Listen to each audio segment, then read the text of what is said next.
everyone, thanks for watching the CB vlog. If you're liking what you see, go ahead and hit subscribe because we're going to be making these things all the time, and that way you can see all of them. All right, well, let's get into what we're talking about here, right? Okay, what is this week's topic? Does your commander even matter? So short answer, yes, your commander matters.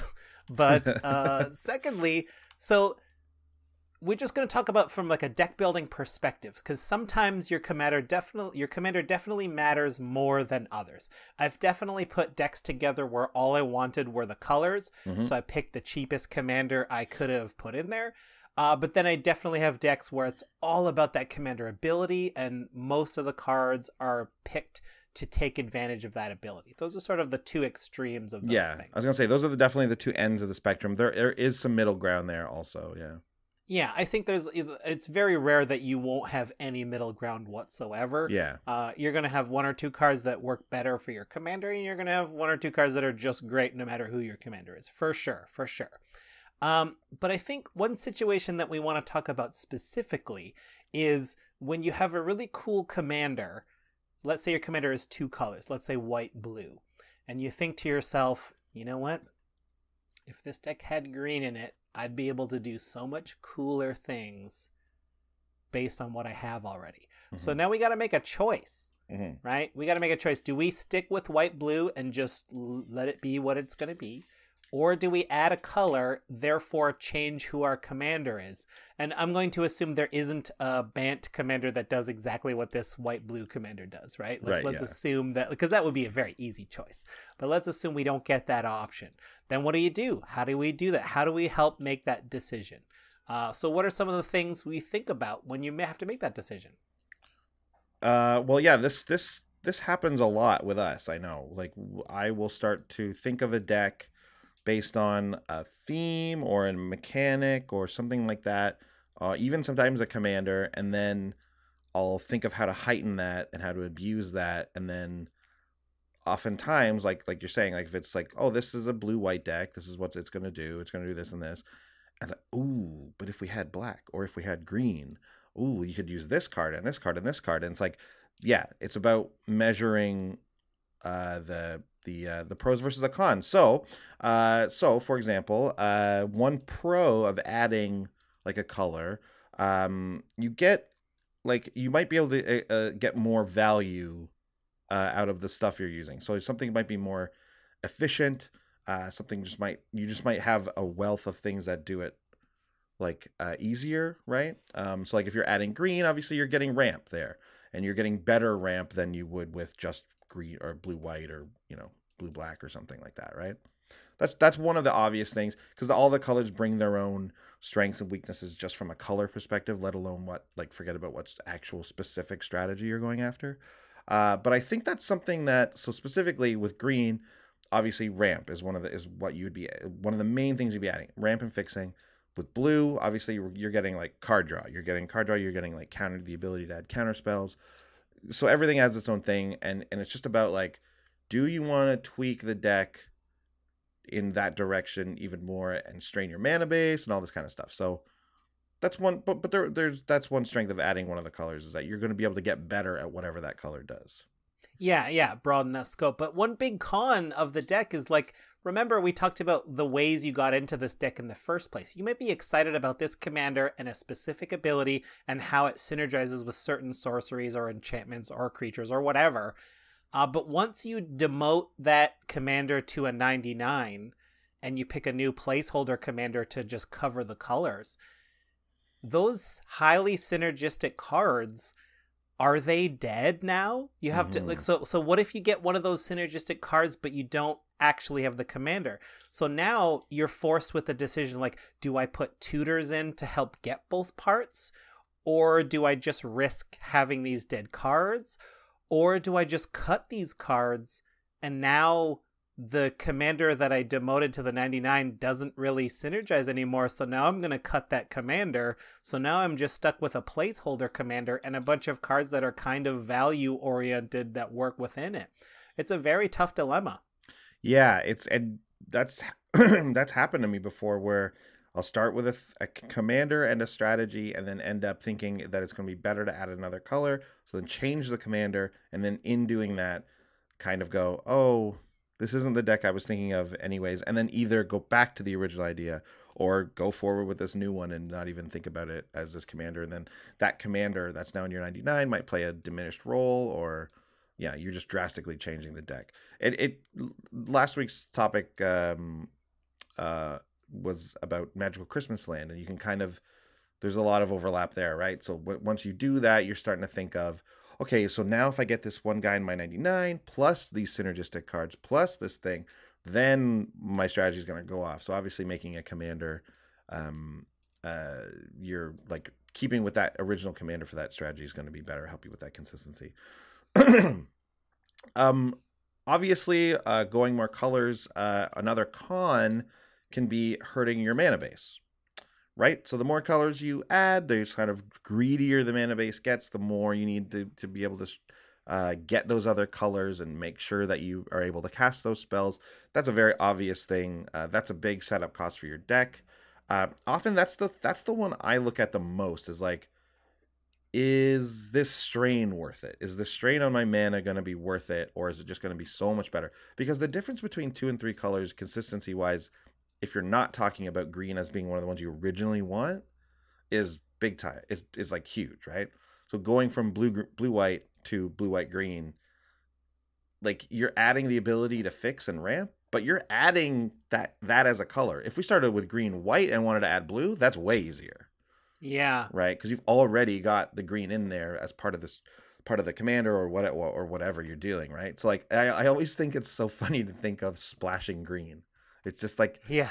It's oddly like this like it doesn't make any sense to splash green.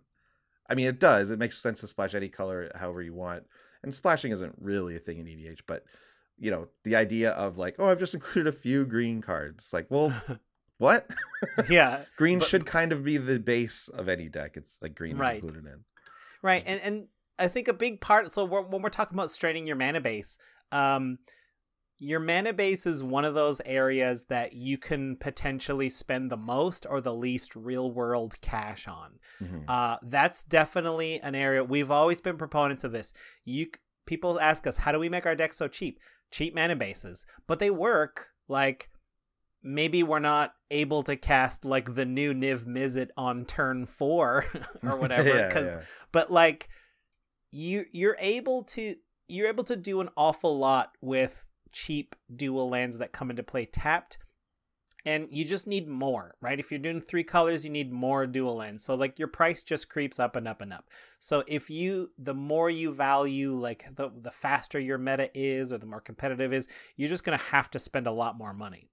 Yeah, because the more colors you add also, and if the cheaper your mana base, obviously the slower that's going to be. Like if it's all guild gates and gain lands, you're going to be, those lands are consistently going to be coming in tapped. If it's a 4 or 5 color deck, you're just going to always be like kind of a turn behind. So it's, yeah, that's something also that like as your mana base grows, your like the commander colors grow, your mana base will probably have to scale up in like actual price along with it, just so that you can kind of not be that kind of turn behind all the time. Yep. So yeah, that's yet another con of having all those colors. So I want to talk specifically about one, like I want to talk about what's that called? Sultai specifically. The combination of green, blue, black. Sultai is one of those like wedges, shards, however you want to describe them, those 3 color sets that there aren't a ton of commanders made for Sultai. And then those colors also, green is so good for ramp, who cares about what else? Blue is so good for card draw, who cares about what else? Black is just so good for like value when it comes to like destroying things and drawing cards. So Sultai ends up being a color combination that's all about value. So it is no surprise to me that that's, from my experience, where the commander matters the least often. Like, I can't tell you how many times I was like, oh, it's just a Sultai deck with a lot of good stuff in it. It's so easy to do Sultai good stuff, and I'll just throw in, like, you know, Sidisi, the 3 color Sidisi because it's the cheapest. That's all. And, you know, it's so what we're talking about now, and then I just want to contrast that with like what two colors am I not talking about? White and red. So those colors by themselves as Boros also happens to be the least value oriented color pair. So you're going to be doing attacking and blocking. That's kind of where you're at with Boros, and that's where the commander. I mean, I guess you wouldn't add a color. If you add a color, you're not Boros anymore. But Boros wants to add a color so badly to like cover up some of those things. Right. So we're talking Sultai, we're talking value. So we're sort of segueing into the idea of like, when is it okay to demote your commander to the 99, and what kinds of commanders need to be front and center? And I think if your commander deals with general game synergies like graveyard synergies, Sidisi, as we're talking about, works well with the graveyard. Guess what? So do those three colors. Like, those three colors have a lot of graveyards. Not blue so much, but black and green have tons of graveyard synergies. There's a lot of mill. That's true, right? And so it does. And it gets instants and sorceries back from graveyards. Yeah. Yeah. So here we are. Like, we've just discovered that these three colors love the graveyard in many ways. So as long as our commander generally works with the graveyard, that's amazing. But if we were to pop Sidisi in our 99, that would be fine too, and have another Sultai commander sitting up top. Yeah, so what is your commander good at? Is your commander good at tokens? Well, then you can probably demote them to the 99 and find another placeholder commander, because all your spells deal with tokens anyway. It's those more specific commander abilities that are harder to replicate. Like, off the top of my head, I'm thinking that Yidris grants Cascade to spells. It's like, that's a cool ability, but if you're relying on that to get your value and you don't get your commander, Yidris is one of those commanders that is often killed on sight. So you may not get to, so you can't demote Yidris to the 99 to make a 5-color deck. That's a tough explanation. That's a tough one. What about Atraxa, right? Some commanders work against themselves almost as commanders, because A, they have a really high like mana requirement.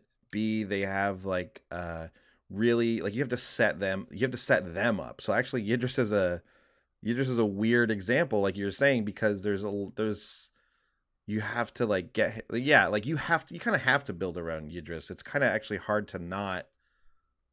Right. You don't have to build around him, but like, it's hard not to build around him, Well, you know what? I can think of a better example, right? Okay. So 4 colors is tough to talk about, but let's talk about Atraxa for a second. Atraxa has all the colors except red.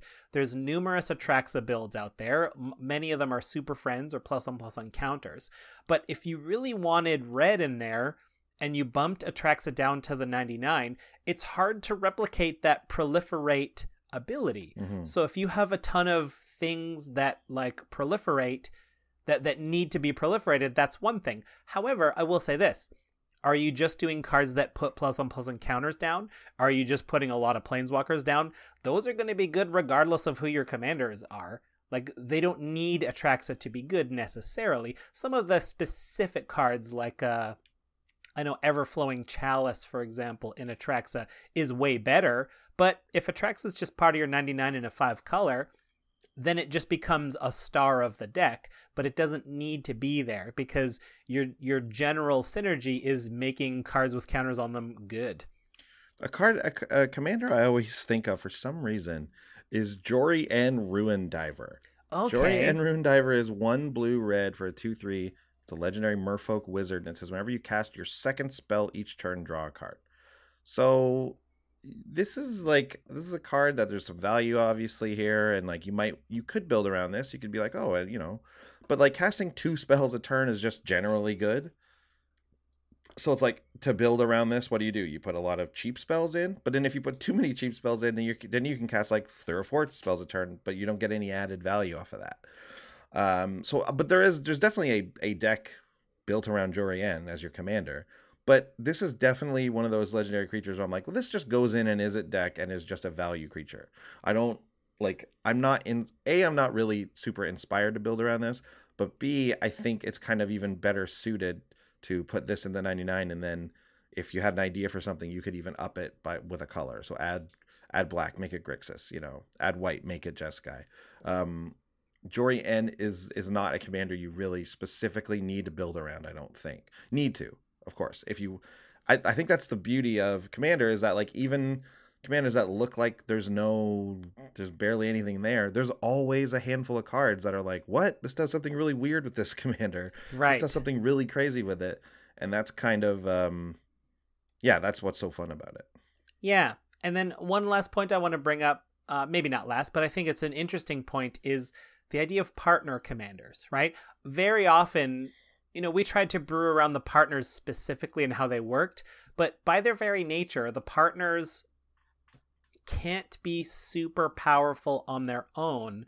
Otherwise, it just becomes too overpowered to combine them. So they're generally just notched down ever so slightly, but they become great placeholder commanders for their they're sort of generic in their value. I shouldn't say that over across the board, but in general, I think that's true for a lot of them. And that's just great. Like, if I'm going to put in, is it Ravos, the black white one? Yep. The one, yeah. So like that's just like if you have black, white, blue, I'll just put that as my black, white, and I'll find a blue, white, maybe an Ishai to like back them up. Those probably don't synergize with whatever my original blue, white deck was doing, but now they make my creatures better. I get to bring things back from the graveyard. That's always good. I get a big attacker in the air that can do commander. That's good too. Like, so yeah, as long as the synergy of my now secret 99 commander isn't reliant entirely, if there's a little bit of redundancy, I'm going to make that move. Yeah, partners are the ultimate example of adjusting. Like, they are so available to just include for colors, right? Like, that's why Thrasios is such a big commander, right? Like, Thrasios is he adds blue and or green if you're not already including those colors, and then it's just a value engine of like, oh, I've got extra mana around, I'll scry one. I might get ramped with it. Otherwise, it just draws me a card, and it's cheap. Like, Thrasios is so good to just splash into anything. So, and it's funny you mentioned the partners, because I was about to say there are six Sultai commanders that are playable. There's actually 7, but Leovold's banned. Yeah. And then there are 8 partner combinations that you can get. So like, that's like enough, but 8 of them are partner combos, and so there are really only 6 like truly like single card commander cards that you can even use. And by far the highest one on EDH Rec is Sidisi Brood Tyrant. I guarantee, because he's the best placeholder one. And it just like sort of synergizes with graveyards, like, not super, but like it'll mill you a tiny bit and maybe occasionally get you a little bit of value. So yeah, it's funny. Yeah. But none of the cards are really that expensive, so I don't even think it's a price thing. Like Tasigur and Mimeoplasm are also like right around the same price. They're about $2, all of them. So that's interesting. I would have thought Sidisi was going to be way cheaper than these other cards, but it's not. Yeah, it's fascinating. It's cool though. But yeah, so so when do you like to do this? When do you want to stay away from it? It's there's no catch-all for this, right? Like you'll decide based on the synergy that your deck's having, or how badly you actually want to use this commander all the time. Like about half the time for me, the hype around a deck, or what I'm excited to build around, is the commander. Yeah. And half the time it's just a synergy, or it's a combo, or it's an enchantment or something like that, right? So like that's all grouped in. But about 50% of the time I look at a commander and go, I want to build that deck. And I think most of us do. Yeah, and I think the test would be, it's an interesting test. I hadn't thought about this before now. What if you take your commander, drop it into the 99, and put in the equivalent commander in those color pairs that is the most generic value, right? Jorian is a great example of just generic value, and is it, right? Yeah. So like, does your deck still function? That's just something interesting to think about, because if your deck falls apart too easily, maybe you need a little bit more redundancy. It's funny too to think about that. It's what are the most generic like commanders for certain color combinations, and a lot of them, especially like the off color, like the shards, it is those partners. That's why we end up using those partners a lot, because like, so I just randomly, I just was like, oh, look at Jeskai. In Jeskai, you've got Narset, Zedru, Shuyun, Ruhan, and Numot. And those are the 5 single card commanders. And it's like, those are all pretty specific. There's no like general value there. I guess like you could say Zedru, but then giving away stuff, maybe. Like Shuyun's all about like getting in with double strike. Ruhan attacks, and some decks you don't want to be attacking because you don't want to, make enemies at the table. Narset gets a lot of hate. I know, like destroys Narset lands. Yeah. Narset might be decent just value as incidental, but you just throw Narset down at your command zone, people are coming at you. Yeah, like as just a like, oh, don't worry guys, this is just a placeholder. This isn't a Narset deck. It's like, yeah, right. I'm not even gonna wait to see if that's true. No chance. So that's another thing, right? You gotta take a look at that commander. But then you have like it is even kind of harder to go more general. Like, I guess the most general version of the commanders, the partner commanders rather, is probably Ishai and like Ludovic, because Ludovic can get you some card draw, and Ishai is just kind of this big creature that will perhaps sometimes win. Or you could go like Ishai and Bruce Tarl. Anyways, there's a lot of combos there, but they're not super generic. It's interesting. Jeskai doesn't have this kind of... it feels like it doesn't have its Sidisi Brood Tyrant. I mean, we could go... I mean, there's 10 3-color pairings. I'm not going to go through them all, obviously, but I will say there are some... when you were talking about the 2 extremes, again, probably lastly here, Epic Experiment's a deck we talk about a lot, and oftentimes we'll pick commanders as placeholders because they're cheap. So you don't have to like break the bank. And even if there is sometimes a commander that's like, this is kind of better, but it's $20, I'll just use a placeholder because who cares?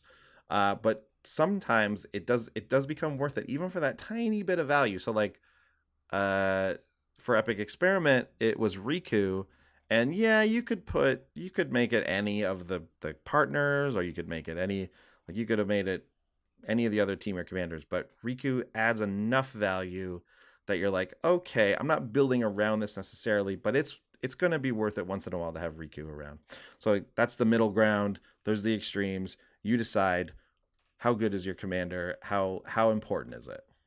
Yeah, thanks for listening, everybody. Thanks for checking it out. And please, let us know in the comments if you've got like what your most synergistic commander is, or if you've got a shard that we haven't talked about that's like, this is my shard that is pure just value, and here's what I'm really trying to do with the deck. We'd love to hear some of those. I loved just reading everyone's Magical Christmas Land. Oh, from the last one. There was so many good Magical Christmas Lands that people try to achieve and have achieved and all that kind of stuff. That was great. Yeah, great. But thanks for watching. Stay tuned for more episodes, and another reminder to hit that subscribe button if you haven't already. Thanks, everybody. Bye. Big thanks to all our patrons who make these episodes possible. Yeah, and if you want to check out more comedy videos, check out our Brews News playlist. Make sure you follow us on Twitch TV to see when we play live. If you want to chat with us, head over to Twitter. We're @CommandersBrew. And please hit subscribe to ding the bell and find out when we got new stuff coming out. See you next time. Bye.